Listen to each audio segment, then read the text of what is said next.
তো এই যে ক্যান্ডিটা আমি তখন লেট মল থেকে কিনলাম, এর মধ্যে কি আছে সেটা দেখি। ছিঁড়ি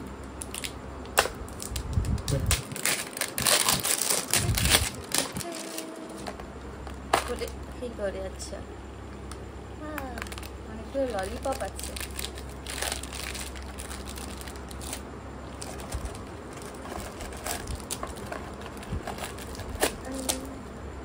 আচ্ছা, তো ললিপপগুলো খেয়ে নেওয়ার পরে এটাকে এর মধ্যে এই যে পেন্সিল বক্স,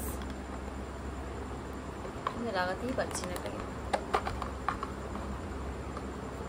থাক এটা পরে ট্রাই করবে। দেখি কতগুলো ললিপপ দিয়েছে, 3 4 5 6 7 8, এই যে 8টা ললিপপ।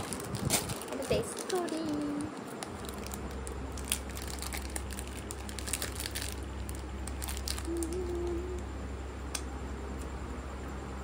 টেস্টি। বাকিগুলো আয়নকে দিয়ে দেবো, পেন্সিল বক্সটা শুদ্ধ, এগুলো তো আমার জিনিস না, খাওয়ার করি। পাপা